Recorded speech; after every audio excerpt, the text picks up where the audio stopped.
Thank you for joining me. The Introit for Sunday, March 7th is from Psalm 69.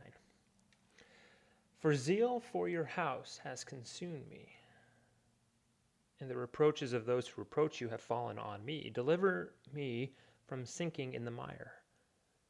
Let me be delivered from my enemies and from the deep waters. Let not the flood sweep over me, or the deep swallow me up, or the pit close its mouth over me.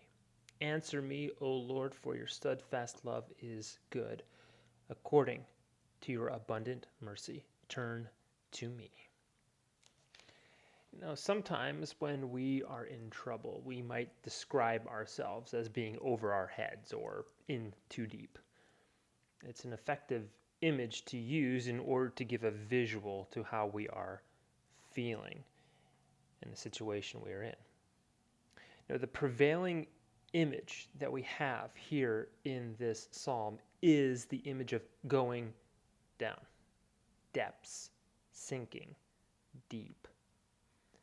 The psalmist asks, deliver me from sinking in the mire. Perhaps we know that sinking feeling well.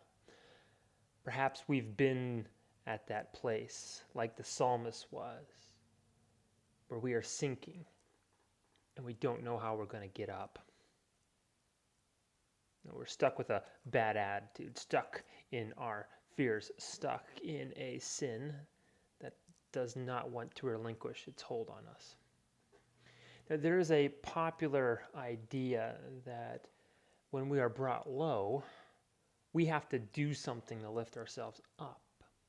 We have to make the right decisions. We need an attitude change. We need to learn how to be strong. However, the reality is we're not strong enough to lift ourselves up. When we rely on ourselves to get ourselves out, we confuse sinking for rising. The psalmist is clear in his focus. He calls out to God because it is God who can save. There's no program or attitude change that can save us from the depths of our troubles. Sometimes when we think we can save ourselves, we only get deeper into trouble.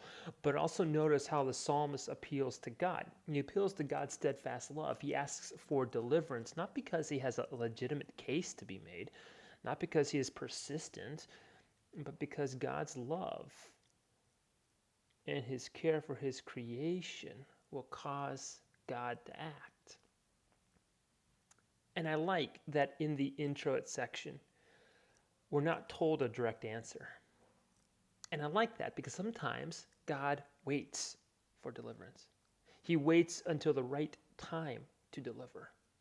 And this can be a point of frustration. We want things quickly. We want relief quickly. We don't like to wait. And sometimes the act of waiting can be taken as a sign of indifference. Our God is different. He waits until the right time, the time that he knows. And even though we're not given an answer in the Introit, we know what the answer is. We know that God will indeed deliver the psalmist from his troubles. We know this because this is who God is. And if we are in the middle of a difficult time, when we feel like we are sinking or drowning, I can point to the psalmist in these verses and encourage us to call out to God, call out for deliverance.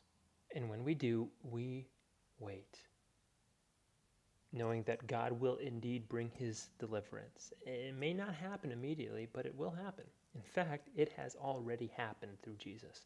Because of Jesus, the depths of death cannot swallow us up. The pit of the grave cannot enclose us. Thank you for joining me.